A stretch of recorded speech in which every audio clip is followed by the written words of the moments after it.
नमस्कार। आज हम सीखते हैं कि कैसे जीएसटी पे रजिस्ट्रेशन करेंगे अगर आपका पहले से सर्विस टैक्स में रजिस्ट्रेशन हो। तो पहले आप अपने वेब ब्राउजर में जाकर के www.aces.gov.in टाइप करें। वहां पर टाइप करने के बाद आप सर्विस टैक्स के टैब में क्लिक करें।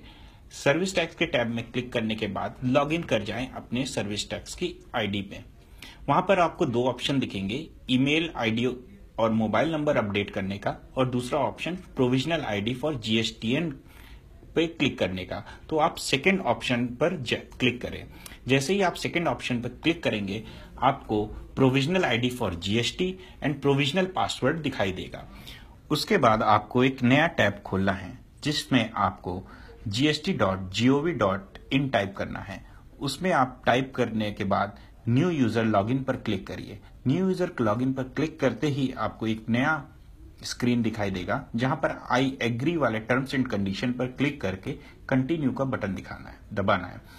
कंटिन्यू का बटन दबाते ही आपके पास एक नई स्क्रीन आएगी जहां पर आपको लिस्ट ऑफ डॉक्यूमेंट्स दिखाई देंगे। इन लिस्ट ऑफ डॉक्यूमेंट्स में एक कंटिन्यू आपको ये रखना है। पहली चीज याद रखिए कि ये सारे डॉक्यूमेंट्स आपके पास रेडी होने चाहिए। उसके बाद आप ये कंटिन्यू का बटन दबाइए जहां पर आपको ये प्रोविजनल आईडी और पासवर्ड मांगेगा। ये प्रोविजनल आईडी पासवर्ड वही है जो आपने अभी सर्विस टैक्स वाली स्क्रीन पर देखी थी। यहाँ पर सर्विस टैक्स वाली स्क्रीन से आईडी और पासवर्ड टाइप करके आपको नेक्स्ट स्टेप पे जाना है। नेक्स्ट स्टेप पे जाते ही आपके पास चार ऑप्शन होंगे जहां पर provisional ID, OTP, new credential और सिक्योरिटी क्वेश्चंस के चीजें फिल करनी है। सबसे पहले हम email ID and phone number लिखते हैं। जैसे ही ये आप करेंगे तो ये आपके सेकंड स्टेप पे आएगा जहां पर पे आपको ओटीपी वेरिफिकेशन करना है। ओटीपी वेरिफिकेशन करने के बाद आप यहाँ पे नया नाम और नया पासवर्ड डाल सकते हैं। नया नाम याद रखिए ये यूनिक होना चाहिए। नेक्स्ट स्टेप आपका जो फोर्थ एंड लास्ट स्टेप है वहां पर आपसे वो सिक्योरिटी क्वेश्चन पूछेगा। इन सिक्योरिटी क्वेश्चन के ऑप्शंस को आप फिल करिए और उसके बाद सबमिट का बटन दबाइए। उसके बाद आपको नया यूजर नेम और नया पासवर्ड टाइप करना है और पासवर्ड टाइप करने के बाद लॉगिन का बटन क्लिक करेंगे तो वो आपको डैशबोर्ड ऑफ जीएसटी पर ले जाएगा। यहाँ पर आप बिजनेस की डिटेल डालिए जैसे कि name of business, constitution of business, और एक महत्वपूर्ण आपको सिलेक्शन करना है जो कि है commissionerate of service tax, division code and range code. उसके बाद आपको रजिस्ट्रेशन टाइप सेलेक्ट करना है और रजिस्ट्रेशन नंबर और डेट ऑफ रजिस्ट्रेशन डालनी है।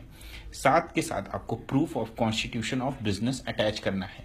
याद रखिए ये फाइल पीडीएफ या जेपीजी फॉर्मेट में ही होनी चाहिए और इसका साइज 1 MB से ज्यादा नहीं होना चाहिए। उसके बाद आप ऐड का बटन क्लिक करिए और ऐड का बटन क्लिक करते ही वो आपको दूसरे टैब में ले जाएगा जहां पर आपको प्रमोटर की डिटेल्स डालनी है। यहाँ पर डायरेक्टर्स या पार्टनर्स का name, father's name, mobile number, date of birth, PAN number, email address जैसी नॉर्मल जानकारी डालनी है। उसके बाद रेसिडेंशियल एड्रेस आपको टाइप करना है। रेसिडेंशियल एड्रेस में नॉर्मल जानकारी जैसे state, district, pin code type करिए। उसके बाद फोटोग्राफ आपको सेलेक्ट करनी है जो कि जेपीजी फॉर्मेट में होनी चाहिए। याद रखिए इस फॉर्मेट में जेपीजी जो फोटो हो वो 100 KB से ज्यादा की ना हो। नेक्स्ट स्टेप में आप जब सेव एंड कंटिन्यू का बटन दबाएंगे तो ये सिग्नेटरीज डिटेल मांगेगा जहां पर पे आपको फिर से name, father's name, email address, date of birth, mobile number etcetera आपको बेसिक जानकारी डालनी होगी। Father's name of authorise signatory select करने के बाद residential address of authorise signatory आप फिल कर दीजिए। यहाँ पर आपको फिर से एड्रेस में बेसिक जानकारी डालनी है जैसे state, district, pin code etcetera. उसके बाद ऑथराइज सिग्नेटरी की आपको लेटर सेलेक्ट करना है। ये फॉर्मेट आपका जेपीजी या पीडीएफ फॉर्मेट में हो सकता है। उसके बाद photograph of authorise signatory select करनी है। उसके बाद सेव एंड कंटिन्यू का बटन दबाएंगे तो वो आपको प्रिंसिपल प्लेस ऑफ बिजनेस की जानकारी पूछेगा। यहाँ पर आप फिर से बिल्डिंग नेम, फ्लैट एक्सेट्रा आपको टाइप करना है। फिर कॉन्टैक्ट इन्फॉर्मेशन आपको डालनी है जहां पर email address, phone number, mobile number वगैरह डालना है। उसके बाद नेचर ऑफ प्रीमाइसेस सेलेक्ट करना है। नेचर ऑफ प्रीमाइसेस सेलेक्ट करने के बाद उसका प्रूफ ऑफ प्रीमाइसेस डालना है। याद रखिए ये भी जेपीजी या पीडीएफ फॉर्मेट में होना चाहिए, जिसका साइज 500 KB से ज्यादा नहीं होना चाहिए। इसके बाद नेचर ऑफ बिजनेस एक्टिविटी आपको चूज करनी है। ये कोई भी हो सकती है, bounded warehouse, leasing business, office etcetera.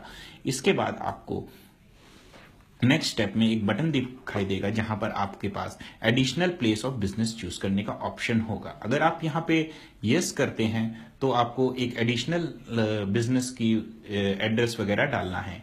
अगर नहीं चूज करते हैं तो सेव एंड कंटिन्यू का बटन दबाइए और आपको ये नेक्स्ट स्टेप में गुड्स एंड सर्विसेज वाले टैब में ले जाएगा, जहां पर आपको HSN कोड चूज करना है। ये HSN कोड आप चूज करेंगे तो आपको ये सर्विसेज बताएगा। इस सर्विसेज को चूज करने के बाद एक नेक्स्ट टैब में आपको ये बैंक अकाउंट इंफॉर्मेशन मांगेगा। यहां पर आप bank account number, type of bank, IFSC code वगैरह सेलेक्ट करना है।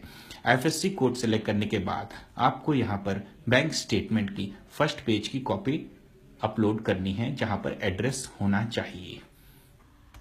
उसके बाद आपको सेव एंड कंटिन्यू का बटन दबाना है उस एंड वेरिफिकेशन के ऑप्शन को टिक करना है। वेरिफिकेशन के ऑप्शन को टिक करने के बाद आपको दो ऑप्शन दिखेगा, submit with DFC and normal submit.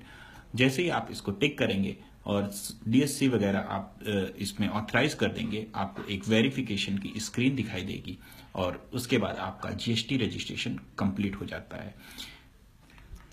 Hopefully आपको ये वीडियो पसंद आया। Thanks for watching. For more information, click cleartext.com.